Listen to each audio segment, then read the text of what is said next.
क्या हम पहले से शुरू कर सकते हैं? ये न्यूज आर नहीं है। जब मैं आपको कोई जवाब दे रहा हूँ तो आप मुझसे दूसरा सवाल नहीं पूछ सकते। आप बड़ी गलती कर रहे हैं सदगुरु। ये मामला दूसरा है। तो क्या डर होना ठीक है? क्या असुरक्षित होना ठीक है? ये 4 चीजें हैं सदगुरु, जिनसे छुटकारा पाने के लिए हमें कहा गया है। आपके गुरु कौन है? मैं क्यों बताऊं? अगर मैं आपको रूपांतरण के साधन देता हूँ, आपको सिर्फ साधनों का इस्तेमाल करना सीखना है, बस इतना ही।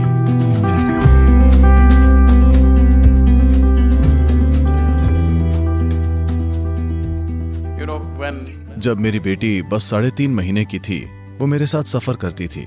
मेरा एक हाथ उसे संभालता था और मेरा दायां पैर हमेशा पूरा नीचे होता था, और मैं देश भर में कार से घूमता था। और वो इसी तरह बड़ी हुई 5 साल की होने तक, जब तक वो स्कूल नहीं गई। हर रोज हम एक अलग घर में होते थे, हर तरह के लोगों के साथ रहना, सभी उसे कुछ न कुछ सिखाना चाहते थे। मैंने कहा एक नियम है कि कोई भी उसे कुछ नहीं सिखाएगा, कोई एबीसी नहीं, कोई 1 2 3 नहीं, कोई कविता नहीं, क्योंकि मुझे कोई परवाह नहीं कि उनमें क्या है। किसी ने उसे कुछ नहीं सिखाया। जब तक वो 18 महीने की हुई, वो बेधड़क 3 भाषाएं बोलने लगी, क्योंकि उसने सब कुछ सुना, क्योंकि उससे कोई बात नहीं करता था। उसने आसपास की हर चीज को समझ लिया, क्योंकि कोई उसे कुछ नहीं सिखा रहा था। और वो इसी तरह बड़ी हुई, और जब वो 12-13 साल की थी तो एक दिन वो मेरे पास आई, और वो बस स्कूल से वापस ही आई थी। वहां किसी चीज को लेकर परेशान थी, और वो कहती है, आप सभी को इतनी सारी चीजें सिखा रहे हैं, पर आप मुझे कुछ नहीं सिखा रहे। मैंने कहा, मैं बिना कहे कुछ नहीं करता। तुम अब मेरे पास आई हो तो चलो देखते हैं। तुम्हें बस यही जानने की जरूरत है। तो मैं ये जानना चाहता हूँ कि आप कितने इंसान हैं। आइए मैं आपको बताता हूँ कि मैं कितना इंसान मैंने हूँ। अपना सवाल पूरा नहीं किया। नहीं, मैं जानना चाहता हूँ कि आप कितने इंसान हैं सदगुरु। मैं ये आपसे इस वजह से पूछ रहा हूँ क्योंकि अक्सर हम ऐसे लोगों से मार्गदर्शन चाहते हैं जिनके लिए हमें लगता है कि वे मानवता की असुरक्षाओं से परे चले गए हैं। तो मैं जानना चाहता हूँ कि क्या आपको किसी चीज से डर लगता है? मैं जानना चाहता हूँ कि क्या आपको डर महसूस होता है, और मैं ये भी जानना चाहूंगा कि क्या आपको किसी चीज का मोह है। क्या हम पहले से शुरू करें? मुझे खत्म करने दीजिए। ये न्यूज आर नहीं है, ठीक है? जब मैं आपको एक जवाब दे रहा हूं तब आप मुझसे दूसरा सवाल नहीं पूछ सकते।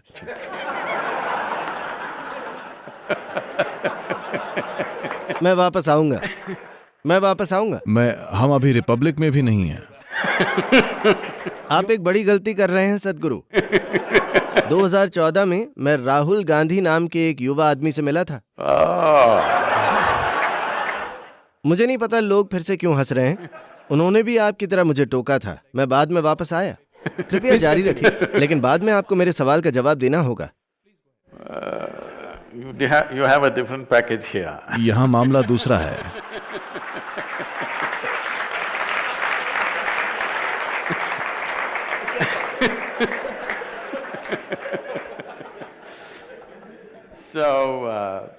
तो मैं उस पर आऊंगा, मैं उसी ओर बढ़ रहा हूं।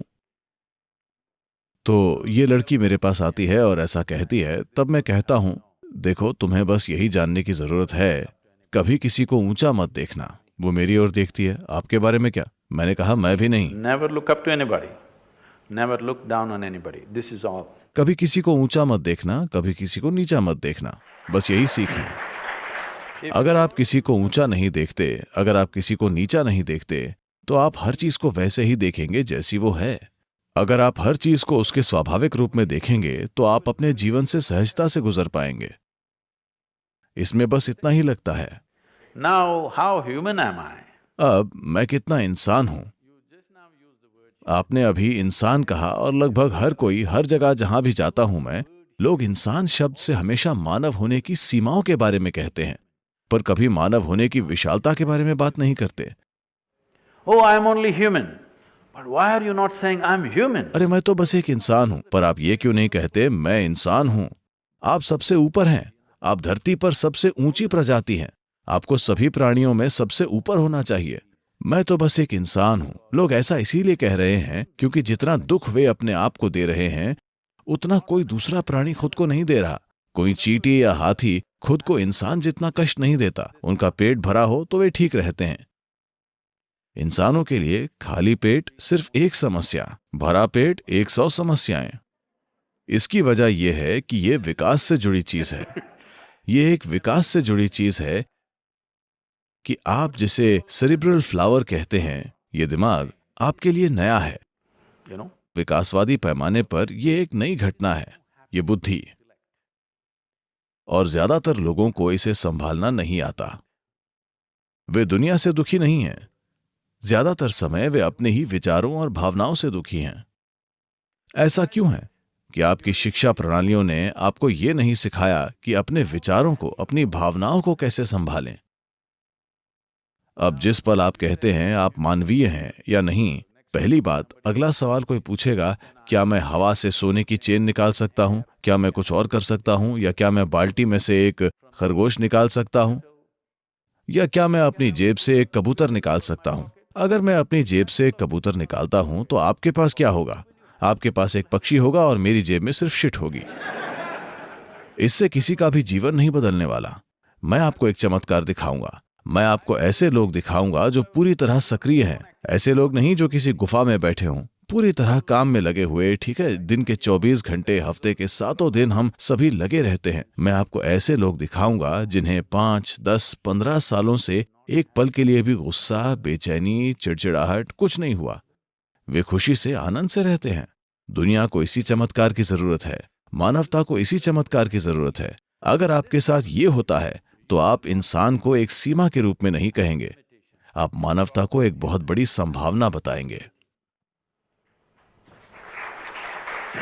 मेरा सवाल इस बारे में था कि क्या कुछ चीजें ऐसी हैं जिनसे आपको परे जाने की जरूरत है। मुझे निजी तौर पर लगता है कि ये ठीक है। डर महसूस होना, असुरक्षाएं होना, मोह होना अच्छा है, लेकिन हमें लगातार डर को लेकर बुरा महसूस करना सिखाया जाता है। इसे जताना या इसको लेकर खुलना, ये समस्या को बढ़ाना है। अब आपको डर है कि आप कसूरवार देखिए महसूस करते हैं। सदगुरु, मैंने आपको सुना।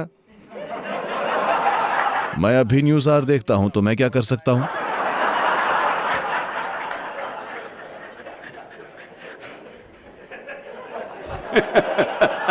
ये मेरे साथ आमतौर पर नहीं होता, पर रोटरी क्लब, खैर ठीक है। Okay, so आपने मुझे मेरा सवाल भुला दिया। मेरा सवाल ये था कि हमें लगातार हमारी असुरक्षाओं को लेकर शर्मिंदा होना सिखाया जाता है। हमें सिखाया जाता है कि मोह में न पड़ें।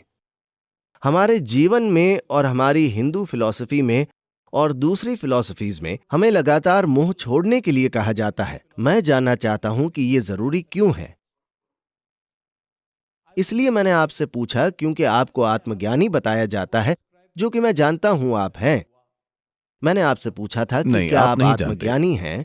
आत्मज्ञानी, क्या आप जैसा आत्मज्ञानी असुरक्षा, मोह बंधन महसूस करते हैं? देखिए, ये बात इसलिए आई क्योंकि लोगों का जुड़ाव चुनिंदा होता है। मेरा यही मतलब था जब मैंने कहा किसी चीज को ऊंचा मत देखना, किसी भी चीज को नीचा मत देखना। ऐसा इसलिए क्योंकि अगर आप किसी चीज को ऊंचा देखेंगे तो आप बढ़ाए चढ़ाएंगे। अगर आप किसी चीज को नीचा देखेंगे तो आप नकारात्मक को बढ़ा चढ़ाकर देखेंगे। जैसे ही आप किसी चीज को सम्मान के साथ देखते हैं, उससे आपका लगाव हो जाएगा। जैसे ही आप किसी चीज को तिरस्कार के साथ देखते हैं, उससे आपका मन टूट जाएगा। किसी ना किसी तरह घृणा आ जाएगी। तो ये डर, असुरक्षा, लगाव, वैराग्य की भावनाएं सब कुछ एक परिणाम है। हम स्रोत को संभालें या परिणाम को संभालें। लोग हमेशा नतीजे को संभालने में व्यस्त रहते हैं। लोग आपसे ये कह रहे हैं अपने डर को कम करो। क्या आप इसे कम कर सकते हैं? ये किसी भी तरह काम नहीं करने वाला। अब आप दूसरे पहलू पर जा रहे हैं और कह रहे हैं हमें इससे शर्मिंदा होने की जरूरत नहीं है, डर होने दो। क्या यह सुखद अनुभव है? क्या डर, असुरक्षा, अपराध बोध, क्या ये सुखद अनुभव है? अगर ये सुखद अनुभव हैं तो इन्हें बनाए रखिए, ये आप पर है। अगर ये दुखद अनुभव हैं तो क्या ये चुनाव है? मैं आपसे बस इतना पूछ रहा हूं, हमारी आसपास की दुनिया में जो होता है वो एक अलग बात है। दुनिया कभी भी 100% वैसी नहीं होगी जैसे आप उसे चाहते हैं। अगर आप घर में 2 लोग भी हैं, फिर भी ये 100% वैसी नहीं होगी जैसा आप चाहते हैं। अगर ये 51% भी आपके तरीके से होता है तो आप ही बॉस हैं, ठीक है? उससे ज्यादा नहीं होगा। लेकिन आपके भीतर जो होता है वो आपके ही तरीके से होना चाहिए, है ना? If what happens within you अगर आपके भीतर आपके तरीके से होता तो आप इसे आनंद में रखते या डर में या दुखी वगैरह। आप खुद के साथ ऐसा नहीं करते, है ना? कम से कम अपने आप के लिए तो आप सबसे ऊंचे स्तर की सुखदता चाहते। हालांकि आप जो अपने पड़ोसी के लिए चाहते हैं वो बहस के लायक हो सकता है, पर आप जो खुद के लिए चाहते हैं वो बहुत साफ है ना? तो डर होना ठीक है, असुरक्षित होना ठीक है? नहीं, मैंने ऐसा नहीं कहा। क्या लगाव होना ठीक है? और मैं पूछता हूं, अगर आपके पास चॉइस और होती। अहंकार के बारे में क्या सद्गुरु? डर, असुरक्षा, लगाव और अहंकार, ये 4 चीजें हैं सद्गुरु। समय के साथ हमें बताया जाता है कि जैसे जैसे आप बड़े होते हैं और जीवन में ज्यादा सीखते हैं, आपको इन सभी चारों को छोड़ देना। आपके गुरु कौन है? माफ कीजिए, आपके गुरु कौन है? Why should मैं क्यों बताऊं? नहीं, पर ये एक तथ्य है, हमें यही बताया जाता है। क्या ये जरूरी तौर पर सच है? एक बार में एक बात करते हैं। ईगो यानी अहंकार, सभी इसके बारे में बात करते हैं। अभी कोई भी इंसान की बात करें, अगर वो कुछ शानदार करते हैं तो वो कहेंगे ये मैंने किया। अगर वो कुछ बुरा करते हैं, ये मेरा ईगो या अहंकार था। तो मिस्टर ईगो एक बलि का बकरा है। जब भी आप बुरे होते हैं वो हमेशा मौजूद रहते हैं, पर जब आप कोई अच्छा काम करते हैं तो बेशक वो आप होते हैं, है ना? मैं कह रहा हूं, आइए जीवन को सीधी नजर से देखें कि कभी आप शानदार होते हैं, कभी आप बुरे होते हैं, कभी आप खुश होते हैं, कभी आप दुखी होते हैं। अभी आपकी यही हकीकत है। आपको एक बलि के बकरे की जरूरत नहीं है। हमें अपने जीवन में इतनी ईमानदारी तो लानी ही चाहिए कि मेरे भीतर जो कुछ भी होता है वो मैं हूं और कोई नहीं बल्कि मैं। अगर आप इतनी बात समझते हैं तो अभी अगर आप देखें, आप डर में हो या दुखी हो या परेशान हो या निराश हो, अगर आप देखें कि ये सब मेरी वजह से है, तो क्या आप इसे बदलना नहीं चाहेंगे? क्या आप इसे बदलना नहीं चाहेंगे? 100%। अब अगर मैं इसे बदलना चाहता हूं, पर कैसे? now you are asking for tools. अब आप साधनों के लिए पूछ रहे हैं, इसीलिए मैं यहां हूं, आपको रूपांतरण के साधन देता हुआ, क्योंकि मानव जीवन में साधन महत्वपूर्ण है। इंसानों के तौर पर हम इस धरती पर हमारी साधनों का उपयोग करने की वजह से ही हावी हैं। नहीं तो शायद चींटियों या कुत्तों के झुंड मानव जाति पर हावी हो सकते थे, पर हम उपकरणों का इस्तेमाल कर सकते हैं। साधनों की शक्ति ऐसी है, अभी अगर मैं आपसे इस फर्नीचर में से एक छोटा सा पेंच निकालने को कहूं तो आप अपने सभी नाखून खो सकते हैं, ये बाहर नहीं आएगा। आप अपने कुछ दांत भी खो सकते हैं, ये बाहर नहीं आएगा। अगर मैं आपको एक छोटा सा पेचकस दूं तो ये बाहर आ जाएगा। तो इसी तरह भीतरी आयामों को संभालने के लिए साधन मौजूद हैं। ये साधन ये इस देश के यूएसपी हैं, जो अब पूरी तरह बिगड़ चुका है। लोगों ने इसे ठीक तरीके से पेश नहीं किया है। अगर मैं आपको रूपांतरण के साधन देता हूं तो एक चीज होगी उन साधनों का इस्तेमाल करना सीखना, बस इतना ही। आपको कोई फिलॉसफी मानने की जरूरत नहीं है, आपको किसी विचारधारा से नहीं जुड़ना है, आपको स्वर्ग की ओर नहीं देखना है, क्योंकि आपको नहीं पता कि वो किस दिशा में है। लोग ऊपर देख रहे हैं। आखिरकार आप एक गोल ग्रह पर बैठे हैं और ये कमबख्त चीज हमेशा घूमती रहती है। अगर आप ऊपर देखते हैं तो लाजमी है कि आप गलत दिशा में देख रहे हैं।